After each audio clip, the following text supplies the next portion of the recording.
આજે વાત કરવી છે બે આદિવાસી નેતાઓની।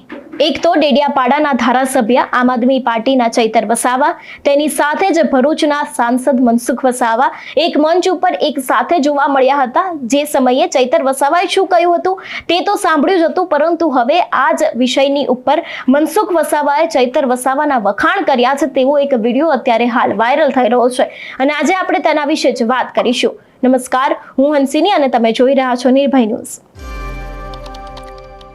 ચૈતર વસાવા અને મનસુખ વસાવા અનેક વખત કોઈ પણ મુદ્દાઓ હોય આદિવાસી સમાજના તેને લઈને મેદાને આવતા હોય છે, પરંતુ હવે આ બધાની વચ્ચે ફરી એક વખત મનસુખ વસાવા છે તે મેદાને આવ્યા છે અને તેમના દ્વારા ચૈતર વસાવાના ક્યાંક વખાણ કરવામાં આવ્યા હોય તેવું લાગી રહ્યું છે। જો સમગ્ર વિષયની વાત કરવામાં આવે તો ચૈતર વસાવા દ્વારા કહેવામાં આવ્યું હતું મનસુખ વસાવાની હાજરીમાં કે રોડ રસ્તા છે તે સારા બનવા જોઈએ અને રોડ રસ્તા સારા બનશે તો લોકોનું પણ સારું થશે। હવે આ જ વિષયને લઈને મનસુખ વસાવાએ પણ કંઈક કહ્યું હતું અને તે જ બાબતે તેમણે ચૈતર વસાવાના વખાણ કર્યા હતા।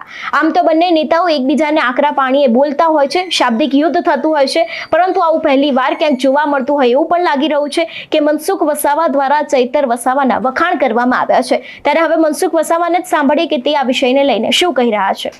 લોકોને પણ આમણે જે પેલા કામલ કે કહી કામલ ને સબક શીખવા કેવું પડશે। મને તો શું છે બધા ચલાય જ રાખીશું તો નુકસાન કોને? આપણા બાળકોને નુકસાન છે।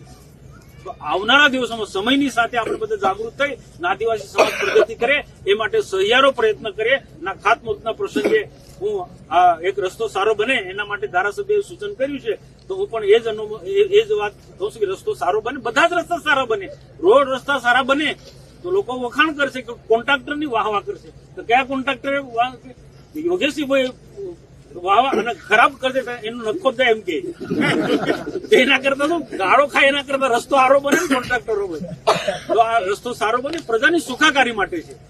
તો આજના પ્રસંગે આમ તો શું મારું બીજું કામ છે એટલે ત્યાંથી નીકળી જવાનું હતું, પણ બેને આગ્રહ કરી ચાલો ને 5-10 મિનિટ હવે ને ખાનસિંહ કે મારો વિસ્તાર છે આવો ને ભાઈ, તો જે મને જે યોગ્ય લાગ્યું એ કહ્યું। તો આપણે બધા આવનારા દિવસો બધા સાથે મળીને આપણા તાલુકાનો વિકાસ કરીએ, નર્મદા જિલ્લાનો વિકાસ કરીએ। ભારત માતા કી જય। હવે આ વિષયને લઈને જેનો જવાબ મનસુખ વસાવાએ આવ્યો છે, જે તે સમયે ચૈતર વસાવાએ શું કહ્યું હતું તે પણ સાંભળીએ। માર્ગ અને મકાન વિભાગ દ્વારા જે પણ પ્રધાનમંત્રી સડક યોજના હોય, મુખ્યમંત્રી સડક યોજના હોય કે કિસાન પંથના સડક યોજના હોય, ભરૂચના સાંસદ મનસુખભાઈ વસાવા હોય, નર્મદા જિલ્લાના પદાધિકારીઓ હોય, ડેડિયાપાડાના તમામ લોકોના પ્રયાસોથી આજે સરકારમાંથી આપણા વિસ્તારમાં ડેડિયાપાડા અને સાગબારામાં જે રોડ અને રસ્તા મંજૂર થયા છે ત્યારે બધાની ઉપસ્થિતિમાં આપણે ખાતમુહૂર્ત કરી રહ્યા છે। ત્યારે આજે રોડ રસ્તા બની રહ્યા છે, રોડ રસ્તા સારી ગુણવત્તાના બને, આપણે સૌની જવાબદારી બને છે, એજન્સીની જવાબદારી બને છે, સાથે સાથે બધાની જવાબદારી બને છે કે આ રોડ રસ્તા સારા બને, આવનારા દિવસોમાં તકે ગુણવત્તા સભર બને એવા આપણે બધાએ તકેદારી રાખવાની છે।